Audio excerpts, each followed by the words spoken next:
It's the discipline over the motivation. And so I guess the better answer to your question would be, I think what wakes me up every day and gives me the motivation isn't necessarily the motivation, it's the discipline. It's the discipline that I have to know what's going to happen if I stay the course. All right, everybody, welcome back to the Next Level Dad Fitness Podcast.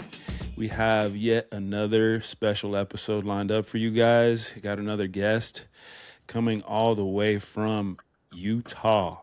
Salt Lake City? Yep, Salt Lake City. Salt Lake City, Utah, originally from the Los Angeles area. I see that he's got a Crenshaw shirt on, so representing where he's from. And just awesome guy. We met online and we just hit it off and he said, hey, man, let's hop on the podcast. And here we are. Tango Towns. Welcome to the show, brother. Hey, thank you, man. Thank you for having me. And it's an honor to be on your show, man. And yeah, man, I'm grateful to be here. So thank you. It's a pleasure. Very cool, bro. So out in Utah, how's the weather right now? Have you guys turned the corner from the winter, or are you guys still pretty cold up there? So we actually didn't have much of a winter this year, man. We didn't get very much snow this year. It's been pretty spring-like all winter.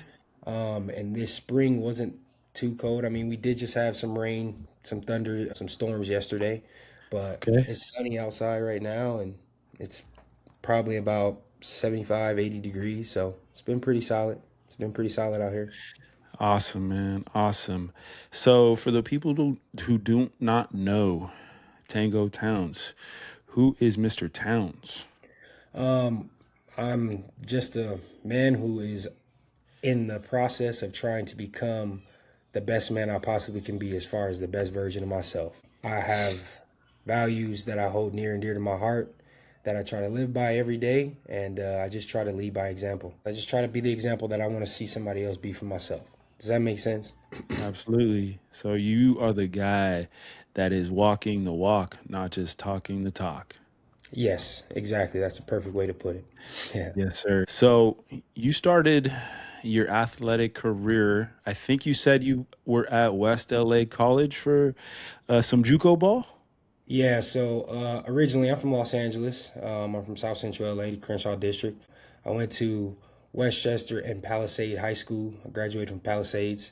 And then I went to West LA Junior College, where I played JUCO ball for 2 years, ran track there, lettered in both sports, and then got the opportunity to come here and play ball at the University of Utah. And so it's kind of how I got here. So you're at Utah, and obviously somebody saw something in you that said, hey, man, this guy be a good fireman. So how was that transition from Utah D1 football to now firefighter for Salt Lake? Oh man, it was for me. It was actually a pretty seamless transition. I feel like it was kind of like a no-brainer. Being a firefighter was something I've always wanted to do since I was young. I know we all have our reasons, but as a kid, I grew up right off of La Brea and I want to say Stocker, which is probably Obama Boulevard now, I think is what it's called. Yeah. It's right there on our border. Yep. Station 93 is the station that I grew up by in LA every day. I used to walk by there every day, saw the fire trucks every day. So as a kid, naturally, that was one of the dreams I wanted to pursue. And so after my football career, after my short professional career, I got into wildland firefighting. I was a hot shot for 3 years. I traveled the country and fought wildfires. And then we had a 3-year-old. I had a 3-year-old son at the time. So my wife was like, it's time for you to make the jump to structure. And that's kind of how I ended up in the structure side. And so how long have you been with Salt Lake? So I've been with Salt Lake for 2 years now. Okay. I've been there for 2 years. Oh, And very yes, nice. it's been So a awesome. total of 5 in the fire service, 3 on the wildland side and 2 on the structure side. Yeah. Yeah, so we border 94s. And yeah, that's the area that, I work in on the west side. We run into those guys all the time, and those guys are getting after it just like us. So yeah, I know exactly where you're from, man. So that's kind of how this all came together. It's just social media also. It's a crazy thing, social media, how, we just kind of find each other and follow each other and then check, stuff out. Like, hey, man, that's pretty cool, man. It's pretty cool what you're doing. And then we just started talking. So, Yeah. yeah, I really like what you're doing online, and you're creating not only a something within yourself, but you're also helping other men, and you have programs. Let's talk a little bit about that. First, I want to say, like, man, I saw a lot of the stuff that you were doing too, man. I want you to know it's pretty dope. You are inspiring for sure. And it was Thank you, definitely a thank you. no-brainer for me, man. Getting on here, connect with you. You're dope. Um, Yeah. as far as what I do, I'm currently in the process of rebranding my online program. I used to own three gyms here in the state of Utah, and Okay, they were all fitness guy. Okay. yeah, yeah, they were all performance gyms. I've trained hundreds of athletes, hundreds of people, helped guys get to the next level as far as sports go, and helped a lot of people lose a lot of weight. But for me, that wasn't enough. I'll say like it just wasn't enough, and that's kind of how I ended up pursuing becoming a wildland guy and getting into structure. But I say that to say I have an online program where I train people online with health and wellness, fitness, mindset, and nutrition. I have certifications in all three areas as far as being a personal trainer, a nutritionist, and a mental health wellness coach. And basically, what I do, man, is I just help people believe that they can do the impossible in their minds. That's pretty much that's the best way that I can put it. The basis of what I do is based on creating habits. It's not necessarily about how much you can lift or how strong you are in the beginning. It's more so about challenging your mentality and proving to yourself, not the world, but yourself, that you are worth and you are worth what you say you are, and you respect your worth. Does that make sense? Oh yeah, definitely, man. You touched on a lot of good things there, and we'll definitely unpack those. One thing that I come across a lot with how I'm coaching and how I'm helping men also, but I'm more so on the fire side, firefighters, is a lot of self-limiting beliefs that we carry. And it's not to say that everyone else but me, I carry them too. And so I have really dug deep into the mental and spiritual mindset of a person that, hey, why am I feeling like this? What is causing me to think this way?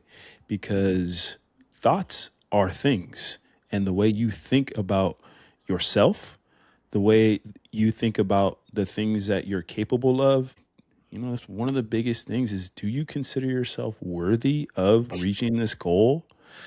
And so those are some of the things that I try to uncover, not only with the clients that I have, but within myself constantly doing the mental work.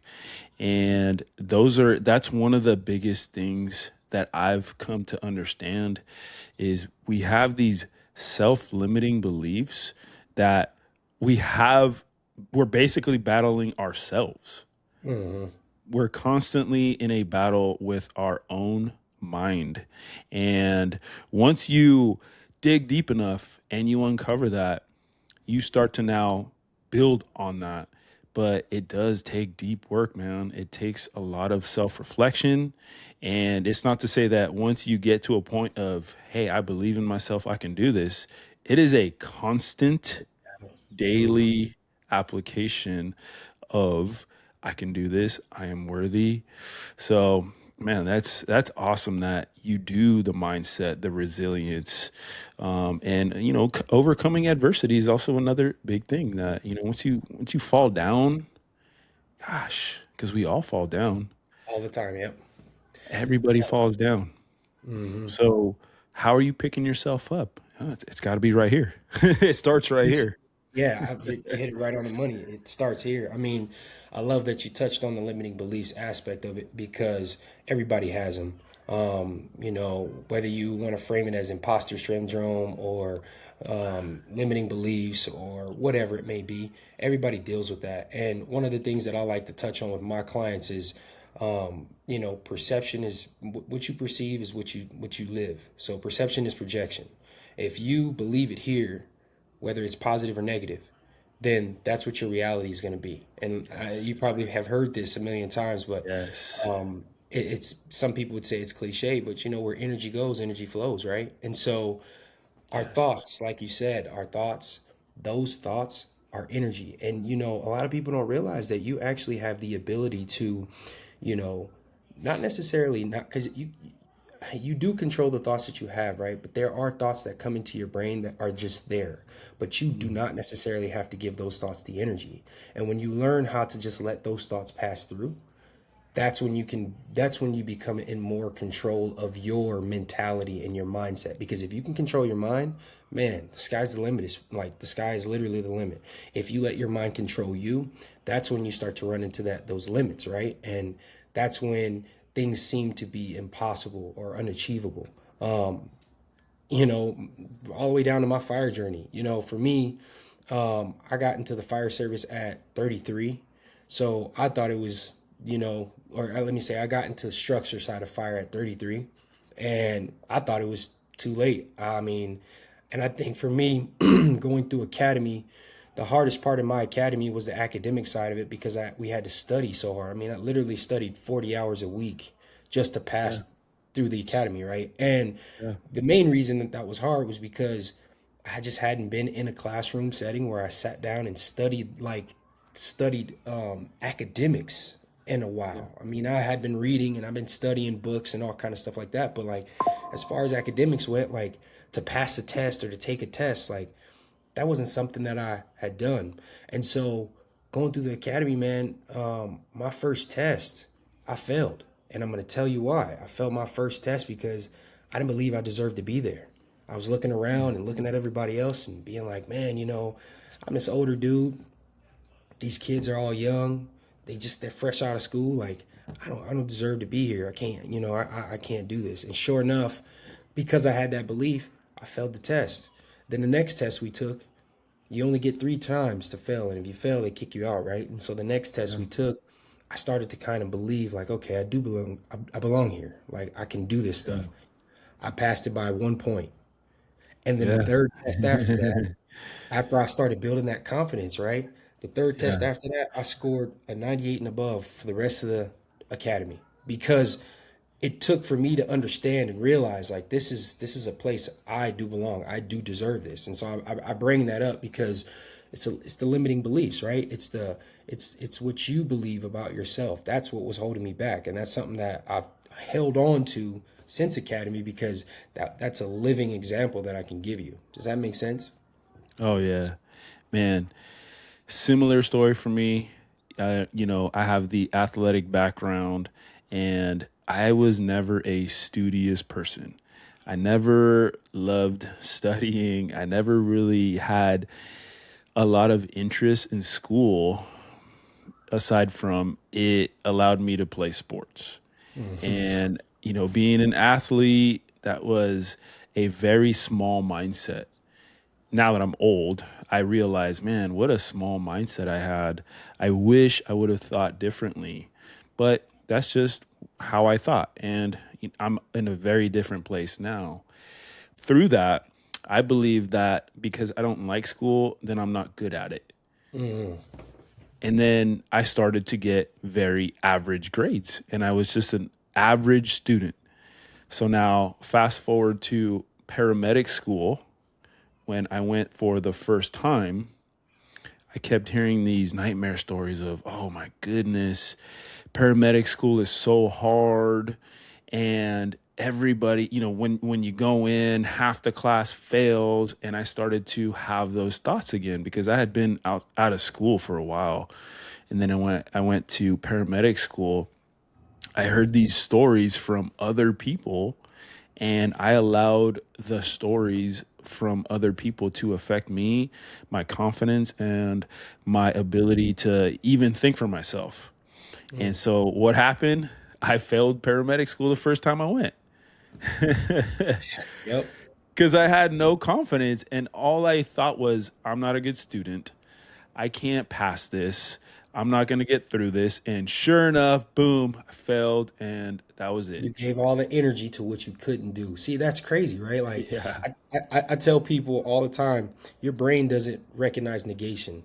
So what that basically means is your brain doesn't know what the term no is. That is a man-made concept. That is something that we as human beings have created, right? And so if you say that you can't do something, your brain is going to make sure that whatever you're saying you can't do is something that you won't be able to do.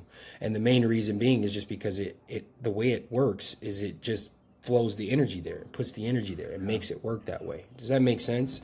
Absolutely, man. And so that's what it Absolutely. sounded like you experienced. You know what I Yeah. mean? Like you believed that you weren't a good student. You believed that you couldn't do this. And because of that, you had to face a little bit of adversity in the beginning there.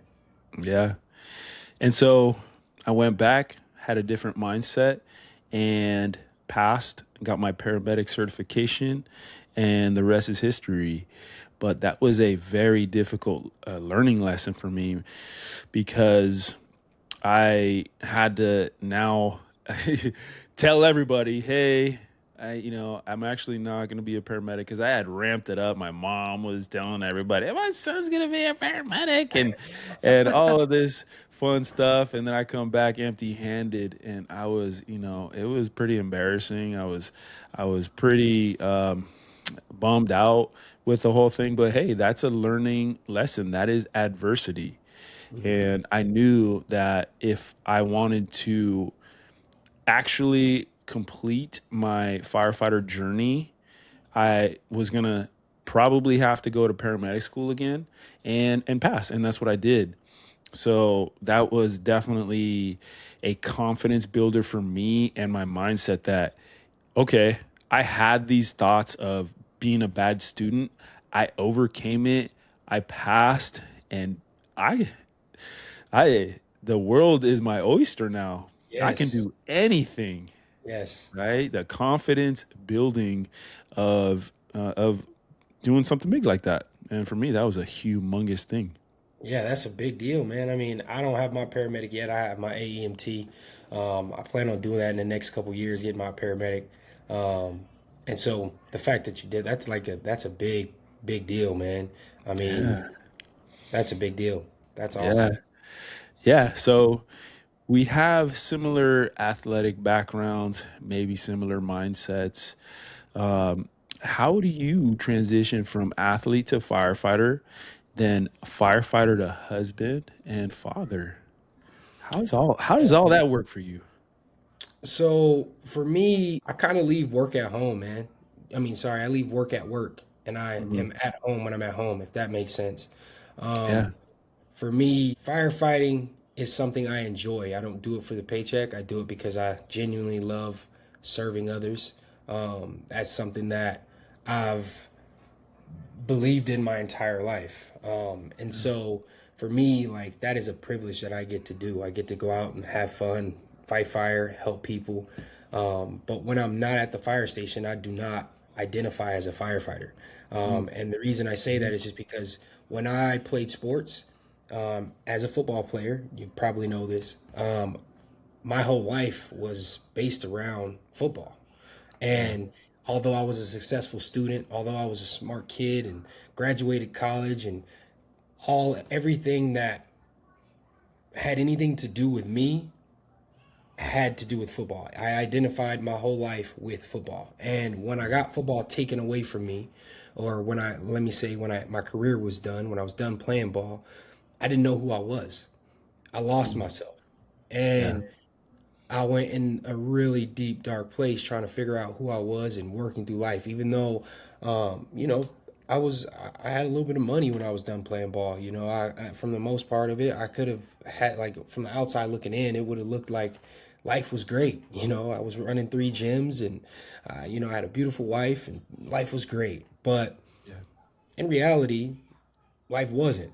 It was just hard to not identify with who I used to be under those lights and the Yeah. energy of walking into the stadium and all of that. And so I say that to say, like, once I transitioned into firefighting, I told myself that I would no longer identify with what I do, because I believe that when you identify with what you do, it's really easy to get lost in who you actually are as a human being.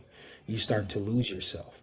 And so for me, I can't say balance, because I don't I think balance is a myth. I think it's more so priorities, right? Mhm. I don't believe in the perfect balance. I believe in intentional priorities. And there are seasons where my family needs me and they get the most of my attention. And then there are seasons when my business needs more of me. And then there are seasons where, work gets more of me. And so I think, to answer your question, the key is just making sure that what matters never gets neglected, but then also being able to separate those things. Okay, yeah, I'm at the fire station for these 2 days. I am firefighter Towns, but when I walk out of this door, now I am daddy. I'm daddy Tango, or I'm a husband to my wife, or and then even then when I walk out of my front door, it's okay, I'm an entrepreneur. I'm a salesman. I got to go help people buy cars so I can sell cars to them and make sure their families are safe, but then also provide a living for my family and chase after the dreams that I have. I'm also an example. So I'm doing all this to set an example for my son, because when my son gets older, I refuse to have him believe that he has to settle for whatever life gives him, right? And so there's different components to it. And so I guess the best answer to give you is just really knowing how to separate or differentiate yourself when you step away. Like I said, I love what I do. A lot of people say this: we have the best job in the world. And we do. It's just unfortunate where I work, we don't make a lot. So I got to do what I got to do to make sure my family's taken care of and also pursue my dreams, right? And so for me, it's just being able to separate the Yeah. difference, knowing that, hey, I'm not, yes, what I do is a firefighter. Like, I am not, that's not all of who I am. That's just something that's an attribute that I have. That's a skill set that I have. And once I learned how to not identify with the skills that I had or what I did, that's when life started to become way more enjoyable, is the word I'll use. Man, so good, man. I love that answer. And that's something that me personally, I've begun to dig deep into because I started to deconstruct the question: what does it mean when you identify as a firefighter? Like when you only identify as a firefighter. And it's got a lot of different layers, but one of the biggest ones is when you only think, talk, build, and worry about the job. You work a 48, 72, 96. You get one day off. And then when you're home, you're tired because you're identifying as tired dad, the firefighter. I worked Hmm. 4 days. I didn't get any sleep. Well, to your kids, they don't care. They just want you to be present. They want you to identify as dad. Right. How are you building the identity with your kids as their dad? You get one day off and then you go back for another 72, back to the firefighter. And when you're at work, you're locked in, right? Right. You cannot just go home. There is no, hey, I'll see you tonight at dinner and then I can disconnect from this firefighter uh, job identity and now build the identity with my wife, having a conversation. Hmm. When your conversations are FaceTime for 10 minutes in the morning and then 10 minutes at night, You go to sleep. Yep. you're now firefighter identity dad to your kids Right. and to your family. Right. And when you come home, maybe you get 2 days off. And for the first day, you're going to be pretty tired. And so that to me is the way, way, way too much on one side. And that is the firefighter identity that if you don't watch it, if you are not intentionally building your identity at home as a Mhm. coach, as a father, little league coach, as a, for me, as a man of faith, how am I building my identity as a man of faith? How am I building my identity in my community? How am I building my identity with my friends? My Mhm. friend's just like, he's always working because he's a firefighter. That's when you get wrapped up in that identity. That's what to me, it means like you just overdo it on the work, the overtime, the firefighter identity. And then you come home and you do not give that same time, that same energy, and that same commitment, that same, when you go to work, you give 100%. I know you do. And I know most firefighters do. I surely do. But then when Yep. you come home, I'm tired. Nah, I'm not gonna go in the back right now. I literally got no sleep last night or the last 3 nights. I cannot go for a walk with you right now. I can't do this. And so that to me is the tipping of one side, and that is overly identifying as a firefighter. That's kind of how I see it now. Yeah, I think, the most dangerous thing a man can do is become his job. I Mm. mean, like become the title of his job. Because like I said before, like eventually, those things end. You retire, careers end, football ends, sports ends. And if your identity is tied to the title, then you lose yourself when that disappears. Like, who are you?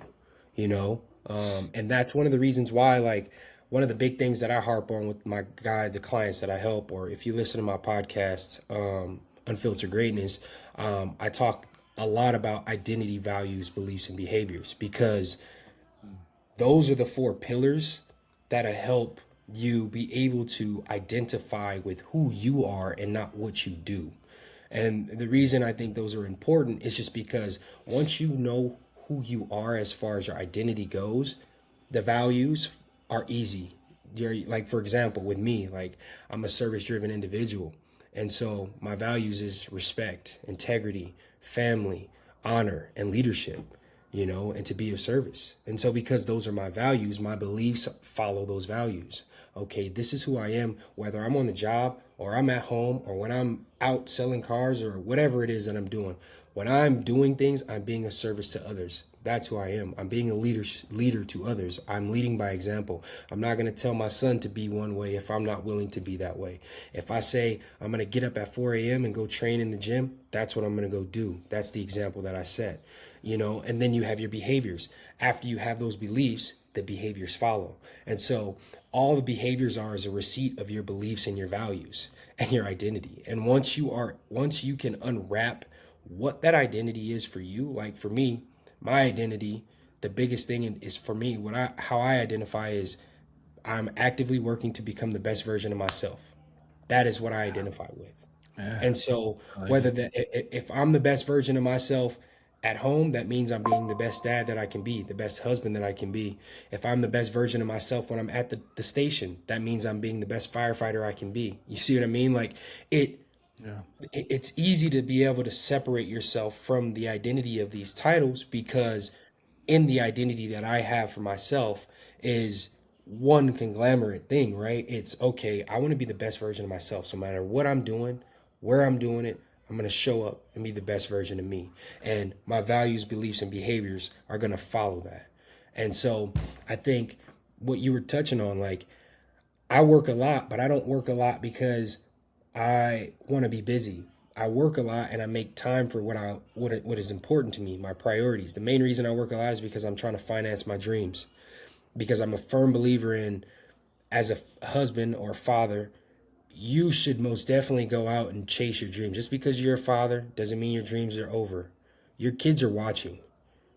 Because your kids are watching, what do you want them to see? Do you want them to see somebody that gave up and settled, or do you want them to see somebody who went after everything, got what they wanted out of life? Because your ceiling is going to be their limit. And so if you decide to if you decide to give up and settle for life, that's what they're gonna think is okay, right? And so like, yes, I work a lot, but at the same time, like there's a purpose behind what I do, and there's seasons to what I'm doing. There's seasons, right? In the season that I'm currently in, I'm hustling right now because I'm building financial equity to be able to fund the business and do all these other different things. But then on the other side of that, I'm able to strategically make time for the things that are important, like my wife, my kid, the things that we do as a family, going to visit our family back in LA. And so, again, that brings me back to the balance part. Like, it's hard for me to say that balance is everything, because you it's hard to have balance when you want It's to hard, achieve something. man. It's Yeah, hard. when you I when you know. have a Yeah. purpose and you're Yeah. driven and you have goals, it's hard to be you have to be obsessive over the things you want, right? Yeah. You have to be. Yeah. You really do, man. And the balance thing is something that I think all of us struggle with because there is no perfect balance. Because if you're doing something and you're really going hard on it, other things are going to fall by the wayside and Right. maybe you aren't going to be as focused on those things. But I think that it takes a certain individual to realize that, understand that, and be okay with it. There's going to be a season, like you said, where I have to really, really focus on building this brand or building this business or building whatever. But it's not always going to be that way. And Hmm. I think some of the most successful individuals that I've talked to, that I've been around, and that I just observe have those seasons where, yeah, you're going to be essentially locked in on this vision and you're basically shutting the door and I have to just get to this right now. Right. But it doesn't mean it's going to be forever. And that right there, I think, is also valuable for our kids to see that just because my dad is 40 years old or 36 or whatever, Hmm. he didn't give up. Right. He continued to work towards his dreams. He didn't limit himself. He didn't say, well, I hit this certain age number and I just need to settle. Kind of Right. the point that you touched on, settling. And now, gosh, for somebody who wouldn't really understand, why are these guys so motivated, man? Why are you talking like this? Where do you get this motivation? Um, I'll let you start off with that. Like, what is waking you up in the morning to have this mindset? I know you have it. Where does it come from? I would say for me, the mindset comes from overcoming adversity. I'm from South Central LA, been on my own since I was 14 years old. I grew up seeing a lot of things most kids shouldn't see. My mother and father both were involved in the gang activity in the environment, and I was looked at as just another statistic, right? I was just supposed to fall right in line and, Mm, be in jail or be dead by the time I was 18.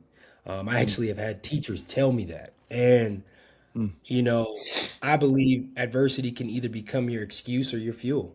And the reason that I get up and do what I do every day is because I choose to use it as my fuel. I mean, the obstacles that I faced and the adversity that I went through, they don't determine or dictate who I am.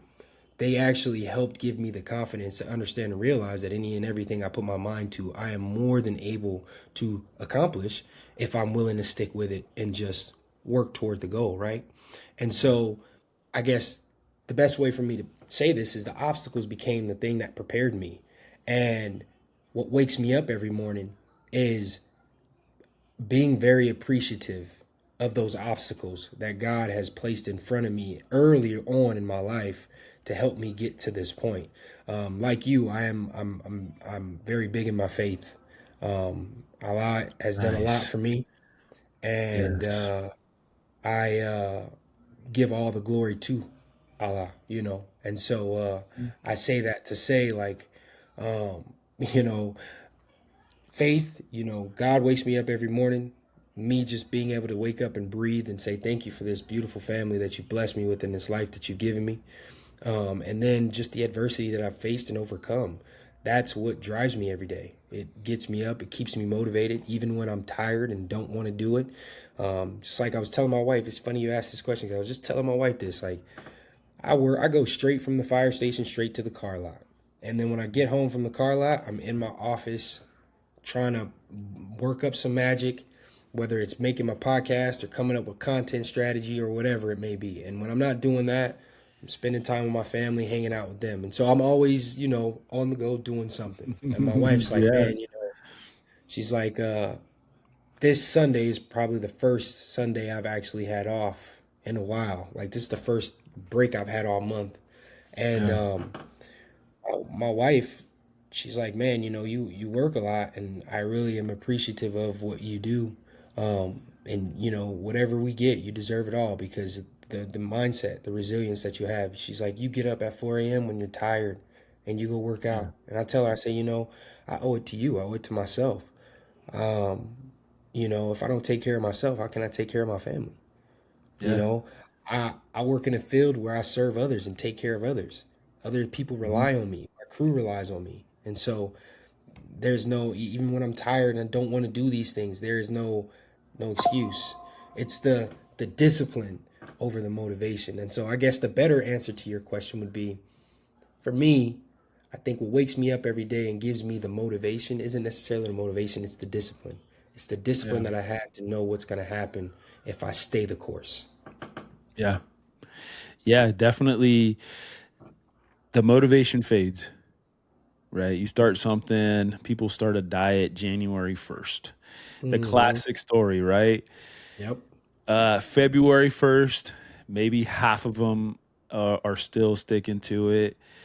March 1st, maybe three quarters have given up. And then you go to April, and basically a handful of people stayed the course. Hmm. And that is very common for a lot of different avenues, not just a fitness.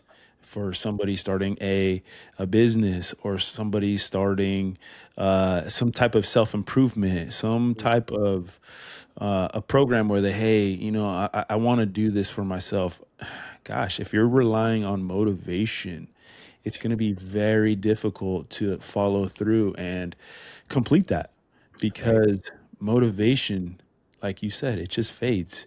It's It's the fleeting. discipline. It's Hmm. the discipline that you have to apply, not only to yourself, but to your goals. And you have to be disciplined in the vision, not wavering on the vision.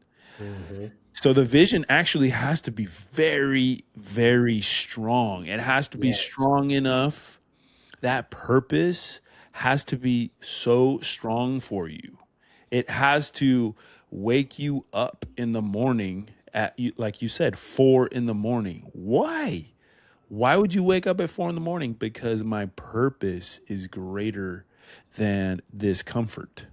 The Right. comfort of hitting snooze will only set me back, but my Right. vision and my purpose is far greater than any level of comfort that sleep can give me, that any comfort can give me. I want this so bad. Gosh, it's one thing, but it's not that common. It's true. It's crazy that it's not right. It's But not that common, but you have to kind of, along the lines of being obsessive, like you said, you got to be obsessive with this goal, with this vision, or else you're just not going to get there. right. I mean, how many Kobe Bryants are there, right? How many Michael Jordans are there? How many Tiger Woods? You know, Yeah. like, why are these guys? How many Tom Brady's? Like, why are these Yeah. guys who they are? And we equate greatness with these guys that I mentioned because of the way they obsessed over the craft. Michael Jordan obsessed over winning. Kobe Yeah. obsessed over being the greatest to ever touch the court.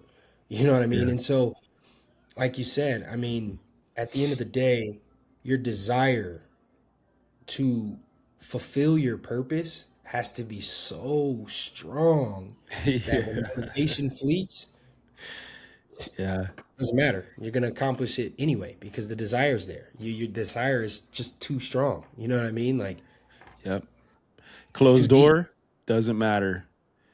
I'm I'm gonna gonna kick kick it that open. door open. Yep, I'm gonna exactly. kick it open. Right. Exactly. The Exactly. rejection is something also you talked about, right? There's rejection all the time. We fall short. And it is the type of person, like, what type of person are you? Are you going to be the one that lays down, or are you going to pick yourself up, dust yourself off, and maybe redirect Right. and find another avenue? Or, like we said, kick that door down. Now, it's not an overnight process. Oh, That by any means. redirection does take a lot of grit, man. Part of the reason that I even started this entire, I guess, 2.0 version of myself, becoming the best version, is because I've had doors close over and over and over again. And I didn't want to lay down. Mm, I refused to lay down. And they're painful, but you have two choices. Are you going to stay down? Are you going to then be negative? Are you going to then start just running your mouth about why this didn't happen, or this person is holding me down, or this person said this about me and that's why I didn't get to where I want to get to?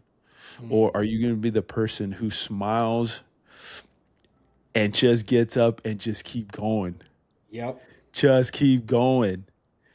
Eventually, you're going to find that doorknob and you're going to, oh, here we go. Boom. Right? And But it's just trusting the process. and Sometimes seeing the vision when all you see is cloud. It's just cloudy. But yep. I have this vision, and I think the opening is right there. I can't see it. Yep. But I know that's where it's at. That's where Yep. it's at. Yeah, man. It's funny because, on the flip side of that too, like you don't realize how much impact you have on others when you get Yeah. back up and you keep going because other people see you and Yeah. then they're inspired to continue to keep moving Yeah. forward. You know what I mean? And Yeah. this is something I tell my son all the time. I tell him, he's 4, and I say, I just taught him how to ride his bike, and without training wheels, so he falls every now and then, and I'll tell him, hey, what do I always tell you? And he says, there's no such thing as failure. There's only feedback. I got to get Mm. up and figure out how to keep going. I like that. That's what you do. There's no such thing as failure. It's only feedback. And so, if you look again, mention the greats, right? The Kobe's and the Michael Jordans and the Tom Brady's, and you look at these people, they didn't have no smooth say, like it looked like it was overnight success, but no one talks about the late nights and the early mornings that they had to go through to get to where they were. You know what I mean? How many Exactly. doors was closed on them. Tom Brady wasn't, he was an undrafted quarterback. Like Yep. nobody expected him to be a 6-time winning all-time NFL quarterback. He was one of the most unathletic quarterbacks at the combine at his time, right? But here it Yeah. is. He's the greatest to ever touch a football. He's won the most Super Bowls ever. And so, again, you see one door close, you either kick it open or you look for other opportunities, but you don't give up. And the beauty in not giving up is other people, they watch you. You, like you said, you can be the one to complain, or you can be the guy that just bows down. Imagine what that does for you, right? But then also the people that are following behind you, who are watching you. What does that do for them? But when you get up, you dust yourself off and you say, hey, okay, there's another way to figure this out. Hmm. And then you do it and you become successful. Other people start to realize, wow, this is something that I can do. And I think the highest form of flattery is imitation. When Hmm. people look at you and they see what you do is possible for them, and then they go out and do it, it's like, okay, yeah, I'm serving a bigger purpose than myself. And as a firefighter, I'm sure you can relate to this. Like that's why we are in the career that we're in. we literally serve strangers that we don't know every day, right? And it's because we understand it's bigger than ourselves. And so it's the same thing with this, with your own personal journey. You know what I mean? Yeah. Whatever it is you're trying to pursue. Yeah, and it's one of the things that you touched on, um, and that's near and dear to me is being a father and teaching your son these values. And I know that it's important to you to teach him those values. But today, men are facing so many challenges. To me, it is harder now to be a man than in any other time because there's so much expected of us as men in society. You have to be this engaged dad. You have to be the provider. You have to sometimes change diapers. Like my dad didn't change any diapers. Right. My dad was just working. I changed all my kids' diapers, right? Taking them to the park, Right. buying a house. Back in the day, buying a house was like $100,000 20 years ago. 20 now, down here in Southern 100,000. California, it's $1 million. Same thing here, up here in Yeah, Utah. it's $1 million. Taking care of your body, waking up at 4 in the morning. My dad worked. That was it. He was working out at 4 in the morning, taking care of his physical health and then the mental health, right? It was a different era.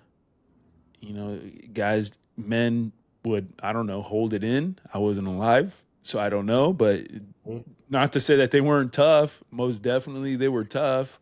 Yeah, but they But just was a different kind of, they were a different kind of breed. I say, yeah, that's what I'll leave it at. I think they just were yeah, a different breed than, um, I think men today, I think you're right. I think we have it's a little different because society puts so much on what it's supposed to look like being a man.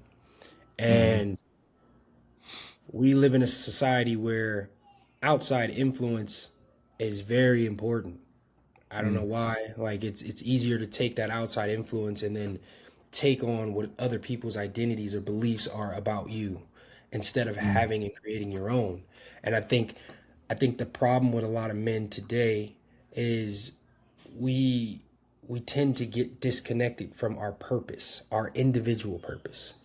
yeah, And it's not because I think men are lazy or anything like that. I just think that we're lost because we don't know who we are, we don't know what we value or even what we're building towards because we've taken on someone else's beliefs and values and what they think it's supposed to look like being a man. You know, I'm just like you, man. I mean, I changed all my kids' diapers, every last one of them. I was right there yeah, with my wife. I was there every step of the way. I was being a dad and working out and doing all these different things, taking care of my wife before, during, and after her pregnancy. You know what I mean? Like, because to me, a man to me is someone who teaches those around them to be responsible for themselves, but also you are a launching pad for their success. That's my definition of that, right? And that goes in nice. line I like it. that that goes in line with the values that I have, right? And so that's not something somebody else gave me because if I looked at the example that my father gave me, which my father was the best father he could be for me, Yeah, I wouldn't change my father. He just taught me what he knew, and all he knew was how to be a street hustler. That's it. mm, That's all mm. he knew.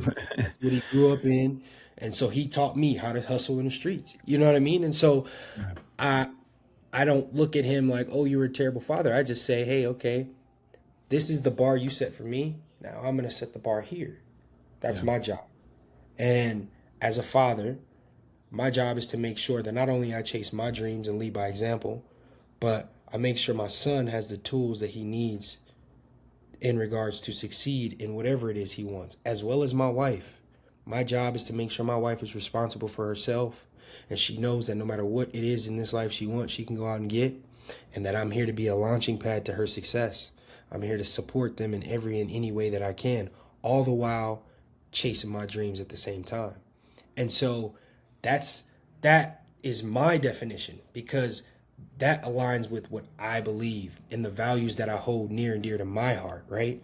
And I think if more men today were to stop listening to the social media and the validation and stop comparing themselves to what this guy has or what it's supposed to look like at 35 or 40 years old or 50 or whatever, like, I think if they stop doing that and they ask themselves what that's supposed to look like for them, I think we wouldn't have as much of the confusion that we have in today's day and age as far as men goes, right? Because, or the distraction, that's the better word. I think there wouldn't be as many men as distracted as there are today if men chose to, come up with their own values, come up with their own beliefs and their own identity.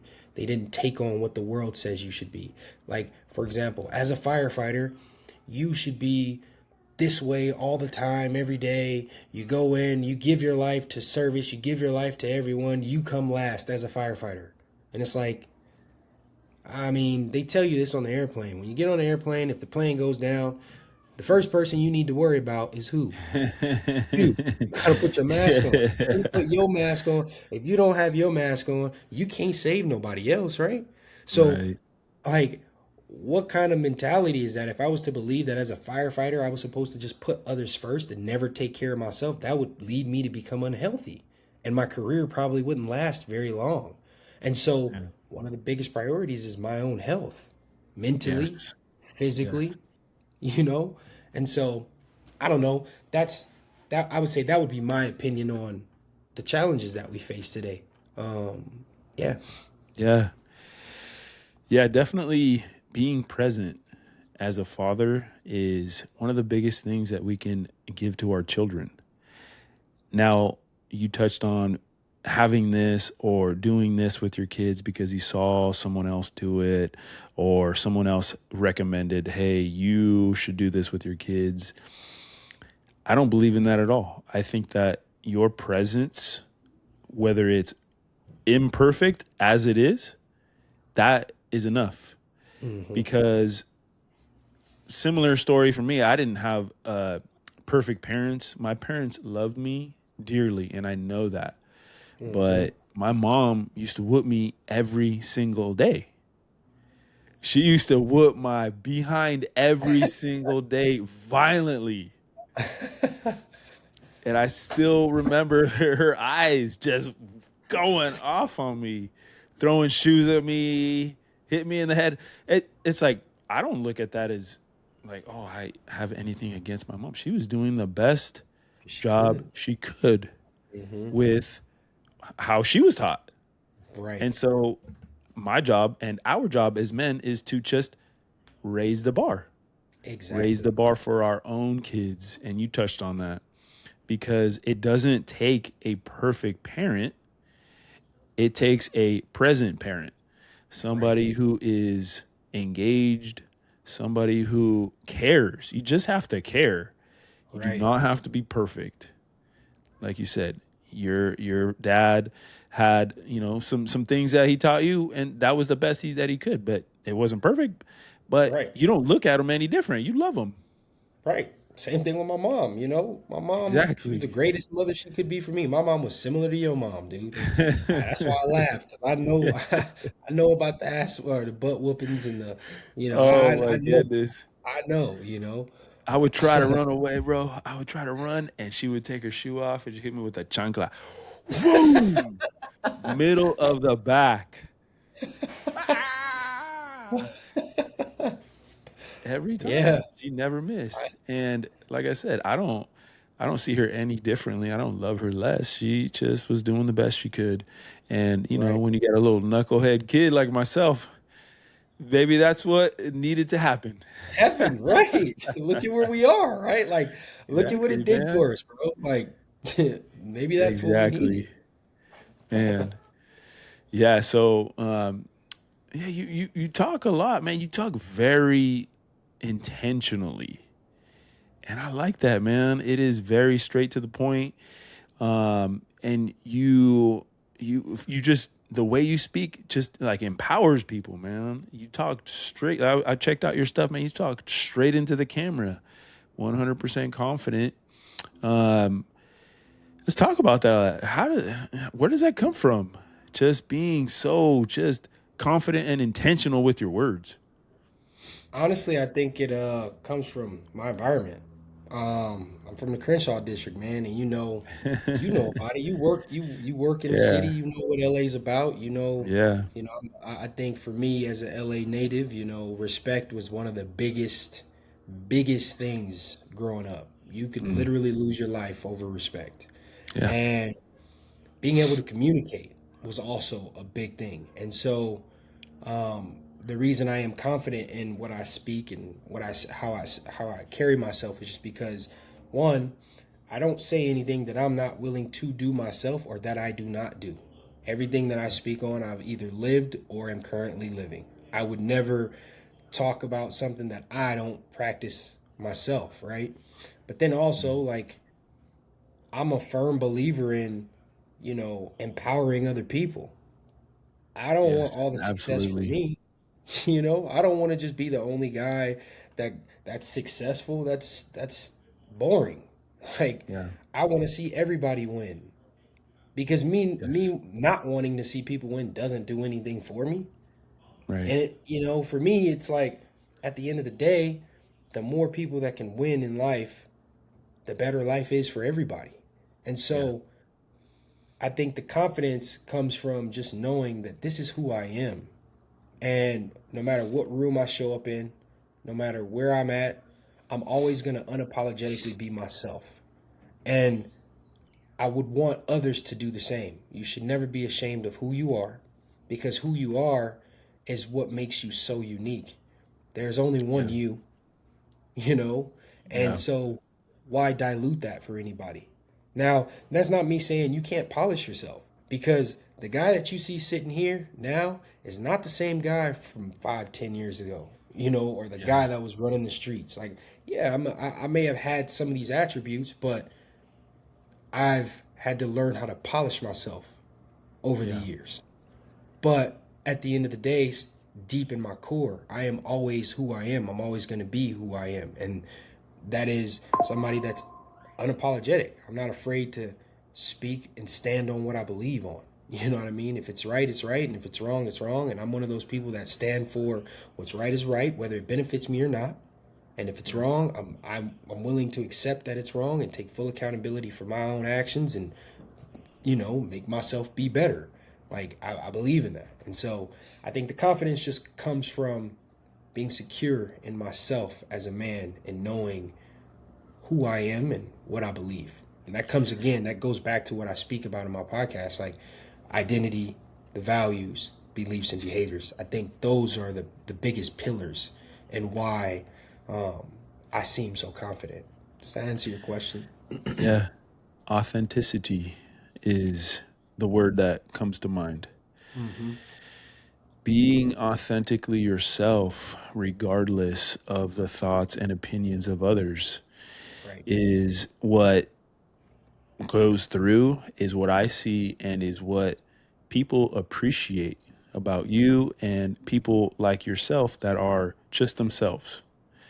I'm not here to say things that are just going to make you feel good. I'm not here to lie to you just so that you can, believe something that I don't truly believe. Right. It is being authentically you, whether you like it or not. Love that, man. Yeah, it's something that uh, is palpable. I can definitely see it in your content. I can see it in how you speak, and it's inspiring. It's inspiring. You mentioned that I had inspired you in ways, and the same goes for you. You've inspired me, and I think that it's a community. Iron sharpens iron. Yes. Being around people or consuming content that inspires you sharpens you, keeps you aligned on your purpose, on your goals, and who you want to be, man, social media is actually a very good thing if you look at the right things. Right. If you look and consume the wrong things, the just garbage out there, because there's plenty of garbage out there, then that's what you're going to become, and that's how your mind is going to operate. That's how you're going Right. to float from one opinion to the next, Yep. rather than standing on your own 2 feet, standing up for what you believe, your values, Hmm. your identity, your habits, and moving forward from there. Because, man, the world is pulling on us in 100 different directions. Yep. 100 directions. You can open up your phone right now. Somehow, somebody that's just boom, Somebody's start tugging on you. reaching for your attention. Yep. Yeah, and so that's why you need to be solid in your conviction, in your beliefs. We are both men of faith, and Hmm. I think that plays a large role Does. in being anchored. Right? For me, I read the Bible, and that to me anchors me every morning Mm. to truth, because I'm not getting pulled in a million different directions. I know my anchor. Yes. And similar story for you, I would imagine. Yep. You have your anchor, and it's very hard to sway you in a direction that you're like, no. Yep. You're exactly right. Yeah. And For that's me, why, for me personally, I think faith is so, so important and strong. And gosh, it could just help so many men. But, everybody has their own choices, and they can choose to believe in what they want to believe. I agree with you. I think faith is the one of the biggest pillars that I have. I've read the Bible. I'm a Muslim, so I read the Quran. Hmm. And whenever I have downtime at the station, or if I'm having a hard time, or we just had a really hard call, or whatever it may be, that's something that I often revisit. That keeps me anchored and Yeah. keeps me centered. And I believe that you know faith is definitely a big component into not only your success here while you're in this life, but just your overall happiness and well-being. Yeah. It plays a major role in being able to not allow the distractions of the world to confine you. I think another big thing and that makes a man is someone who can think for themselves, right? Mm-hmm. If you think for yourself and you have your own thoughts and your own you formulate your own opinions, not based on what other people say, but based on fact. It's kind of hard to deter someone like that, right? It's kind Yeah. of hard to move someone like that in a different direction. And I think, like you mentioned, what you feed your mind, what you listen to as far as music goes, or what you're watching on social media or TV, even, or what you do every day, the environment you're in, and the people you surround yourself, that also plays a very big part in All of it, man. All of it. right that you have. And Everything you so just mentioned tugs at you, all the tugs at time, you. All of it. all So the you time, yeah, have to be on it all day long. You have to be aware, you gotta be. aware of your energy, like you mentioned. Right. Self-awareness, I think, is the biggest component, right? Like, you Yeah. have to be aware of who you are as a man. Like, for example, I know who I am. There are things that I don't involve myself with because I know who I am. There are things that I do involve myself with because I know who I am. And because I'm aware of myself, it's hard to really get me to be swayed any which way. You know what I mean? And Yeah. I bet you could say the same, Yeah. especially being a father. Like you gotta hold that line. You got to be able to think for yourself.